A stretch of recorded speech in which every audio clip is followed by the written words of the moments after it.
What is up, guys? Welcome back to another video. I would do this intro without glasses, but it's really bright for some reason. Sometimes I'm just really sensitive.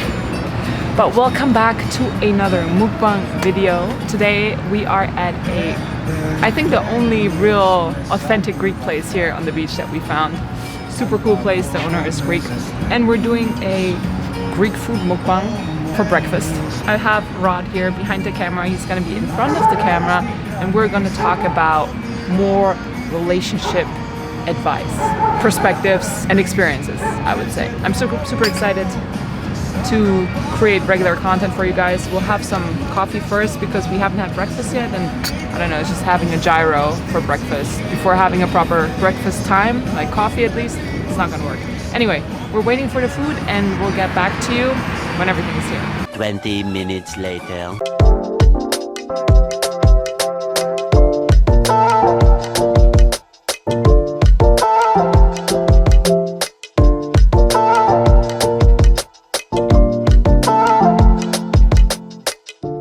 Okay guys, so the food has arrived. We have fries, tzatziki, Greek salad, and beef kefte. And I have the one and only wholesale boss, aka Rotog, What's aka going on, Hat? Roderick. What's going on? Today, while devouring this food for breakfast and having our coffee, we're going to talk about... It's brunch, okay? It's not breakfast. This is not brunch food for me, okay? This is lunch, at best. It's lunch, yeah. It's dinner food. What we're talking about today is... When do you know that the person you're dating or that you're seeing is wifey material, right? Or hubby material. Exactly. However you want to put it. Right. At what point do you know? Do you know? And will you ever know? And I would love to film this without glasses, but like I'm gonna squint too much. Maybe I'll try. You might be looking at the watch as a guy and saying, I could make her wifey material, but maybe I could wait another week. Or another year. Or another year. Just and what I think that be friends with benefits for some time. That has to do with commitment issues in guys, honestly. Very immature. I mean, I think every guy's different also. What you don't want is a guy that's like, I'm ready for a relationship immediately. I want you to be my wife the first day. You don't know it yet. Oh, but that's wifey right there. You don't want to, you want to be realistic, but at the same time, and now speaking more so for women, I think, I mean, I think guys have that too. If you know, you know. Mm-hmm. You know what I mean? Like, you have a just deep down feeling that you know. I think guys aren't as connected with their emotions as women are. So, it might take guys a little longer to know. Okay, but they have that feeling and they resist it and they don't know what it is. Could be, yeah. And then at one point they realize, oh shit, I like this girl. You know what I'm not resisting? How good this tzatziki is? Tzatziki is. Wow, do you want some of it? I do want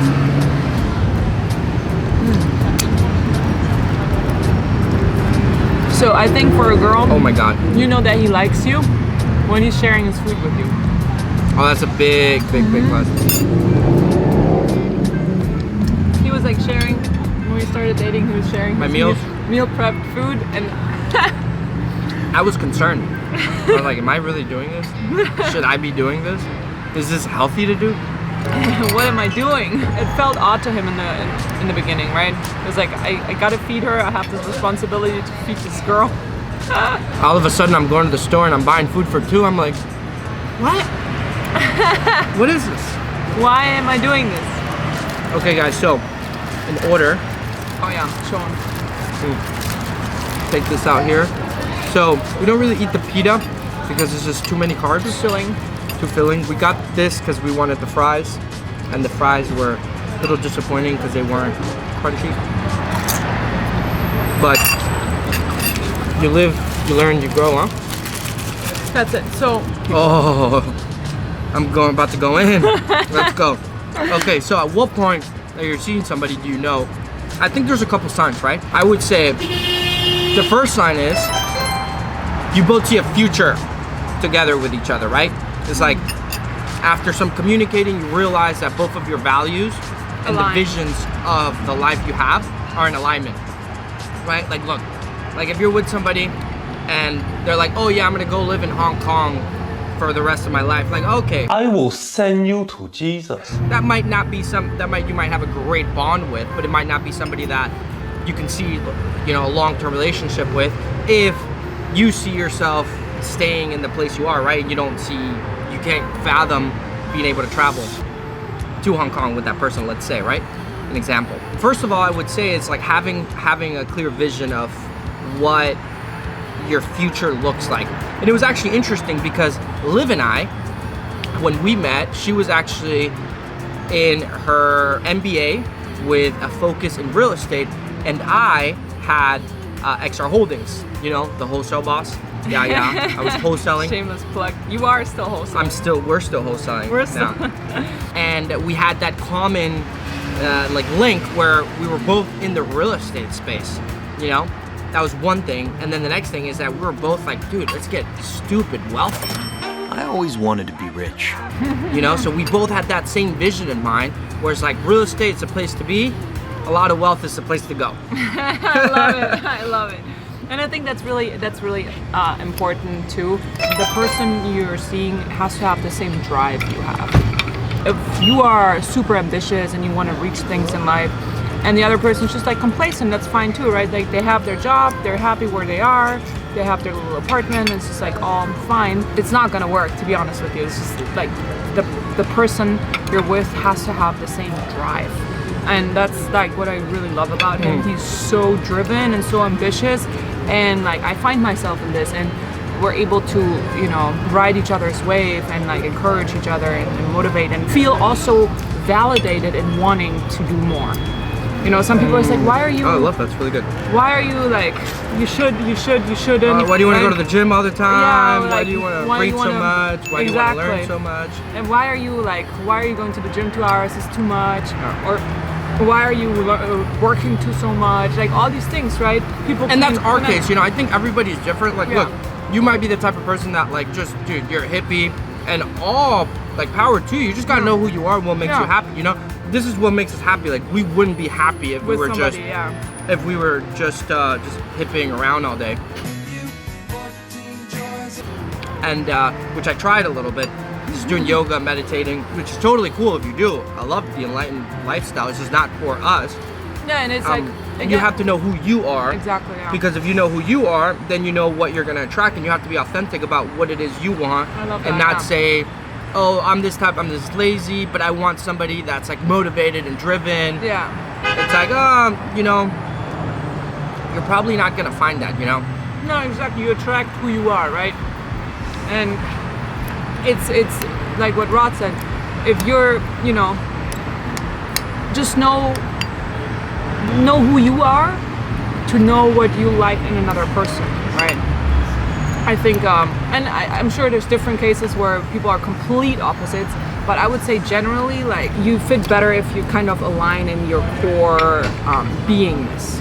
You know, if you're at the core, you just want to relax, you want to take it easy, let's say you're in a creative space, you're an artist, you need your time, then somebody who's going is just too much. It's not going to match your energy. No. And you're going to feel like this person is rushing you. Yeah. So, and then on the other hand side, if you're go, and the other person's just really like slow, you feel like this person's going to hold you back, right? So you want to really match your energies. Yeah, those two things, right? Mm-hmm. First one is, do we have the same vision? Mm-hmm. Second is, do we have the same characteristic traits? Yeah. That would allow us to have a long-term relationship, right? Because people say opposites attract, but I don't think it's true. Because like, if you're opposite, you're just gonna clash too much in what it is you want to do. You have to be similar in what your likes are. And yes, of course, there has to be some types of like opposites within the relationship. But it's like still in alignment. It's not opposites, just like... What are you talking about? It worked with you. Oh, you know what? No, you're right. We met, you flirted, and then bam! 9 years later, you had me. It's not like, for example, I like baseball and you like soccer, and that would be fine, but I think the more similarities you have, it's just the more flowy the relationship is, I think. The more you have to bond over.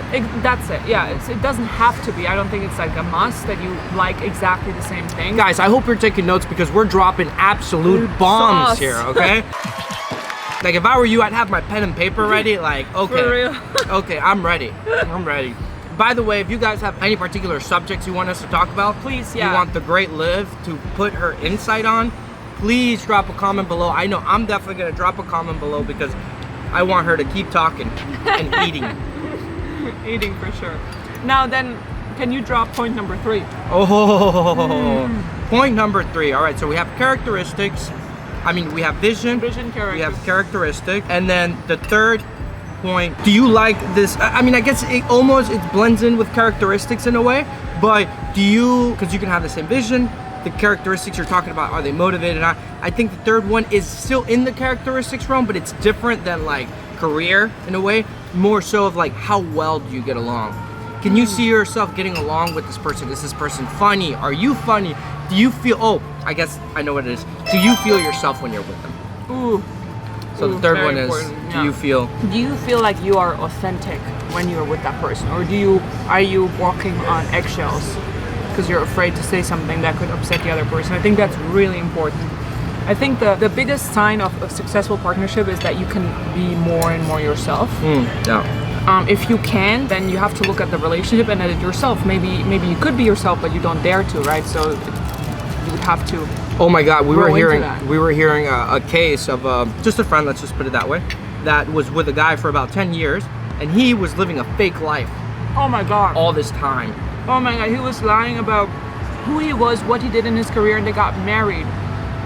And then he was, and then he cheated on her on top of that.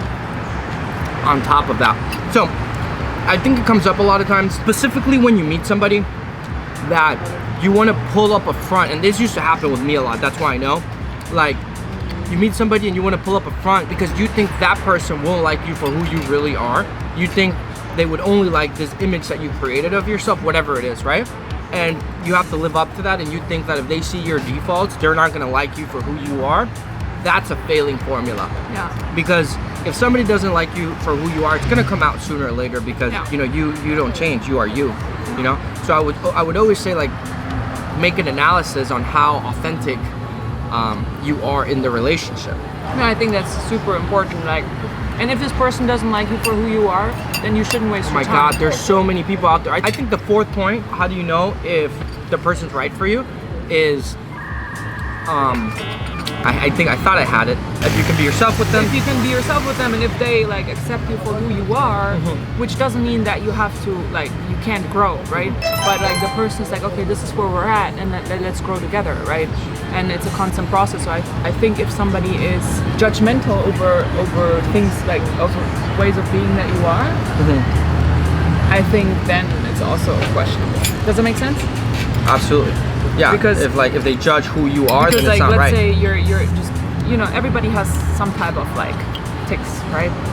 And if the other person can't like accept you for it and help you Grow, yeah. then you can't be yourself around it. No, So it's gonna no. go backwards, right? You can't be authentic, you can't be yourself. No. You're walking on eggshells, and it's just like you're gonna be anxious. You're gonna live an anxious life because you're scared that you could upset They're gonna find out who you really are. who you really are, and then judge you for who you really are. Exactly, You yeah. know? Here's the thing, if Yeah. you feel that could happen to you, I think before you look for the right person is you work on yourself. You work on yourself so much so that you just feel you're so authentic and you're so you wherever you go, and you don't care what other people think about you. I think this is really big in like modern society because there is so much social media. Like, people want to put up a front about who they are. Like, Yeah. an example is like me. Like, quite frankly, I used to be embarrassed of so many things about like my upbringing, about my background, or where I came from, this and that. And then the more work I did in myself, the more I realized that, the only thing that makes you unique is you. Why would you take that away from you? I was reading in this book, this guy was talking about, it's like, what makes Joe Rogan's podcast so special? That it's Joe Rogan. That it's him. Nobody can duplicate him. He's not the smartest guy, the funny. He's not. He's just him. Literally him, and people like him for him. And it's the same thing with you. People are gonna like you for you, you know? And if you haven't found somebody that likes you for you yet, just keep looking. The person is out there. Keep exploring the world. Look, I'm from Argentina, Formosa, a small town in Argentina, and I ended up with this girl from a small town in Germany. It's like so continents apart. Yeah, it's continents apart, and we met here in the MI of A. But yeah, I think that's important. And then also, I think once you know or think that this is the person for you, work on your communication. Background check. For sure. So you don't end up with a fake person. But no, work on your communication skills, because I feel like most fights are just misunderstandings. You know, if you're both coming from a good place, like somewhere in your heart, then like you don't argue, you just like misunderstand each other. And you know, there's so many different languages within one language. Everybody runs their own story on what's going on, and if you can't communicate, you're gonna misunderstand each other, you're gonna get angry, you're gonna be resentful, and then it's just like crap. Communication is everything. Yeah. But on a serious note, guys, background check. Order a spy. Make sure this is the real person that you're dealing with. Give the kid a weapon. Hire a spy at ispy.com. Did you do that? Me? Yeah. On you? Yeah. No, I didn't. I should have done. You should have. Should have ran a background check on you to make sure you are who you say you is. I am whoever you say I am. Because if I wasn't, why would you say I am? I am whatever you say I am. If I wasn't, then why would I say I am? Know that song? No. It's Eminem. Oh, Similar, but how can I not know that song? Watch everybody in the comments like, oh my god, he doesn't know that song. Oh! they probably like I said it. I didn't say the lyrics. 100% Oh, you didn't say it? correct. No. We covered the basics. And also, I would say on an ending note, for men, a relationship a lot of times is not seen as a good thing, because it's like commitment, it's like you're tied down. A relationship is like the one thing that refines masculinity the most, because when you're in a relationship, you have to talk about you to the other person. You have to explain yourself. You have to process a lot of things that you probably didn't have to process with anyone else, and that makes you grow a lot. And you build a partnership with that person, like a mastermind with that person that knows you. And the more you allow them to know you, the more that they'll get to know you, and the more in harmony both of you are, the more the alliance is just powerful. Don't scare away from him, but be open to them, but don't rush into them either. Because I feel like it happens with men more that like, oh my god, they want a relationship so quick, especially some guys that don't get laid. Don't rush into it, but you know, be keen, like take your time with it. Get to actually know the person, right? Not just 2-3 parties, but hang out with them without the intention of just wanting to have sex. It's like, get to know them, like, who are they, what they like, and for the girls too, right? I think if you're with a guy that just wants to be with you because he wants to have sex, and there's nothing wrong with that, but if he doesn't also want to connect with you and like get to know who you are, I would say that then you might want to start looking for someone else. Yeah, and I think also to touch on what you say, the powerful alliance, in his book Interview with the Devil, Outwitting the Devil by Napoleon Hill.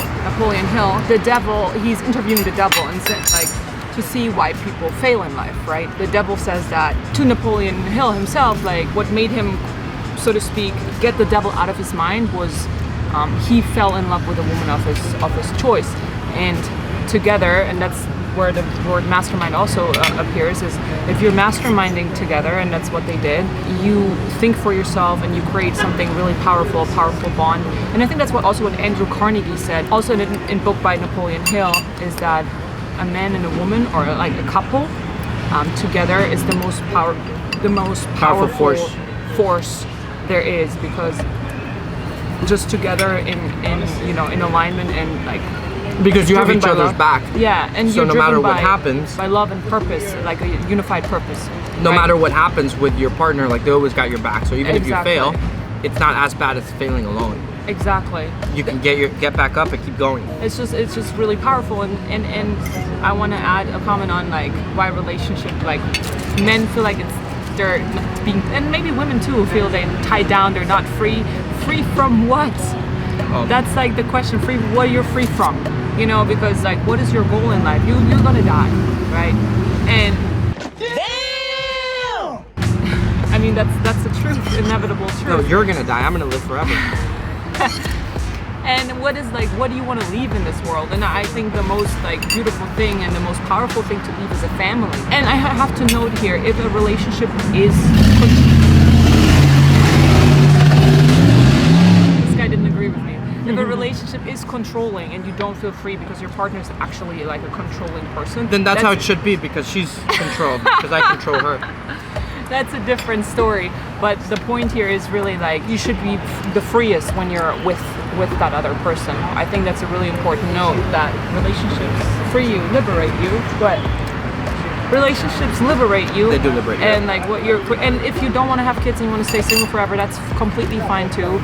But I'm saying the general sense of like finding a committed relationship, I think, and like finding true love is the most beautiful thing that can happen to you in your life, you know, to build a family, have a family, create with and for that family, and just have somebody, you know, that is going to be there, because you're going to lose your parents. You may have siblings, but like the person who's going to know you the longest and the closest is going to be your partner, right? Because your kid's going to come after you, you're going to pass before your kids, and the person that's going to be there for you is your partner. Aho. Aho. Alright guys, I hope this was insightful. Thank you so much for watching. We finished almost everything. The salad is almost gone.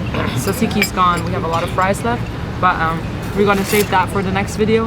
And yeah, thank you so much for watching. Let me know what you want to see or hear us talk about more, and I see you in the next one.